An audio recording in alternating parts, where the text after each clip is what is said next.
Hello, welcome to Making It Metan. I'm Mike Borelli, the owner of Metan Marine, and you are joining us on our second segment on the painting of a Metan Glen Cove 32. In the first segment, I took you through the hull paint process, which we finished off in a very custom green metallic. In this episode, I'm going to take you through the painting process of the gunnel cap and the deck liner, capping it off with a very custom non-skid design. Given the hull paint a few days to dry, we loaded it up and moved it out of the large spray area. Utilizing both of our spray areas, we then set the gunnel cap up in the large spray area and the deck liner in the spray booth. Bouncing back and forth, I rolled in there and laid down 4 coats of Awlgrip 3000 stark white.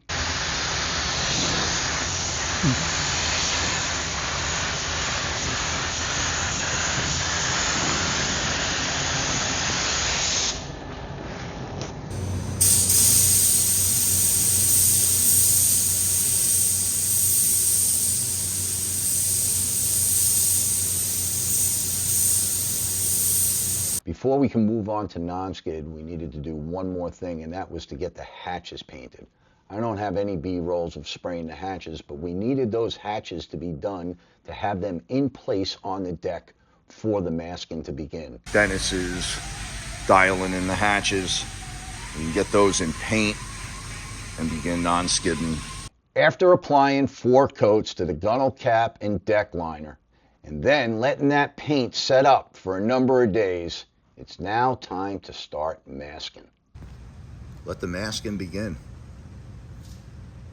What some of you folks might not be aware of, our Barretto Cove 26 and Glen Cove 32 are based off of the original Carl Mosley Seacraft design.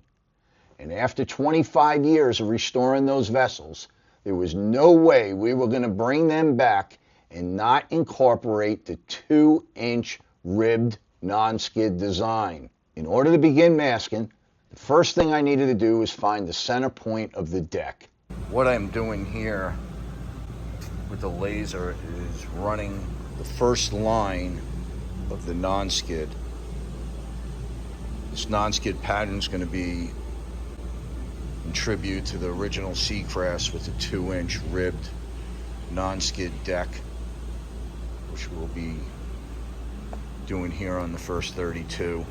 Even though I couldn't start masking until I found my center line, it did not mean that I actually started masking in the center. I needed to measure out from the center and count the ribs and then divide by 2.5, because each rib is 2 inches along with the tape is 1/2 inch. I needed to be sure that by the time I got to the outside, everything was even. So once I mark it out, I actually start masking from the outside and work my way in. Next time you young folks are sitting in algebra or geometry thinking I'm never going to use this, if you go into boat building, you're going to use both. The gunnel cap non-skid design wasn't nearly as elaborate as the deck.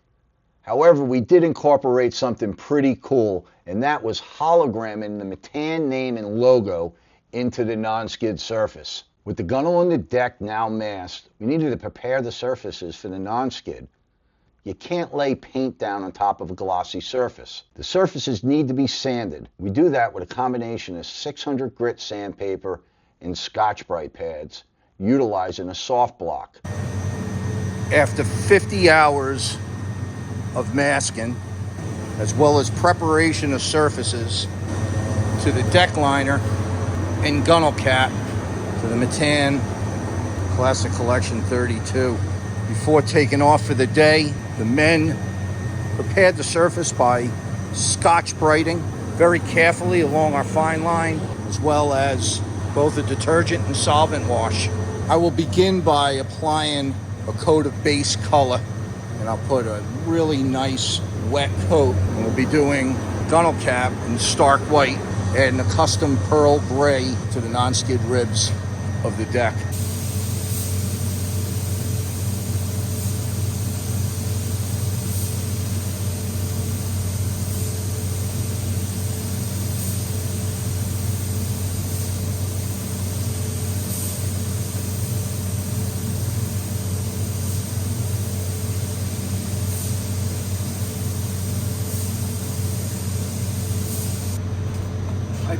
a initial wet coat of the straight base color. I do this because the Scotch-Brite does leave scratch marks. So this almost acts as a primer coat where it fills in any of the scratch marks left from the Scotch-Brite. This way our first application, the non-skid, will go down on top of this when it's fully tacked up, almost barely a fingerprint, because I don't want any of the non-skid to settle in a previously wet coat. With that first coat of color base applied and fully tacked up, I began to mix up the non-skid particles in the paint. We use an Awlgrip product called Grip-Tex, and I like to use a combination between 50% fine and 50% coarse.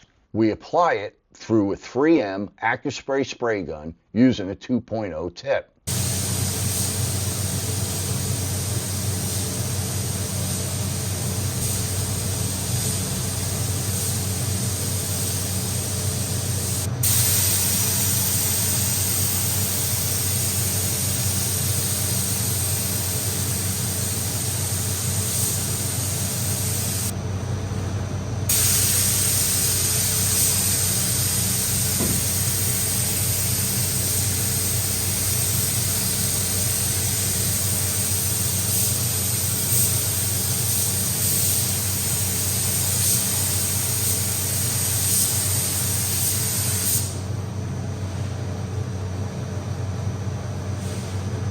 I apply 2 applications of non-skid, giving a sufficient amount of time in between coats to tack up. I then roll in there and apply 1 more coat of straight color with some flattening agent added in. This cuts down the glare, and the results are something we call Metan diamonds, because it actually looks like crushed up diamonds. Diamonds are forever.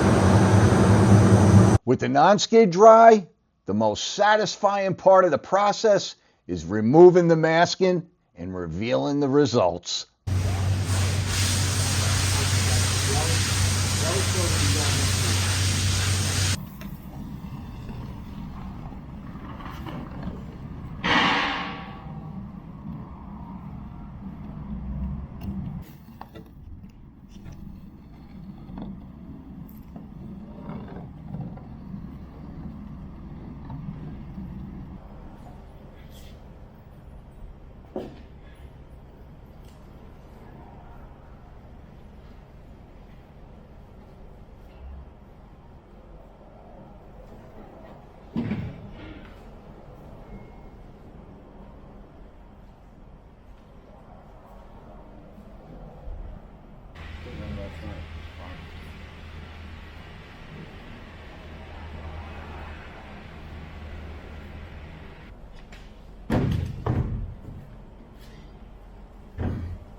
Remember earlier in the video, I mentioned the Metan logo hologrammed into the non-skid?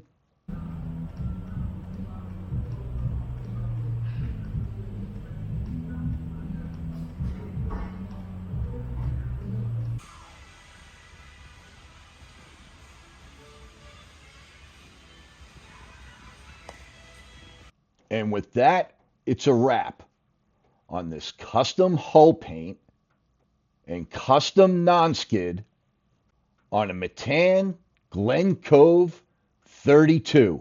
I'm Mike Borelli. Thank you for joining us, and we'll see you next time on Making It Metan. If you like this video and you want to check out more of our paint work, click right here. If you want to check out our new boat builds, click right here. If you want to check out our restorations, click right here. And if you want to check out some cool fiberglass repairs, click right here. Or if you want to check out all our work, visit our channel and please hit the subscribe button.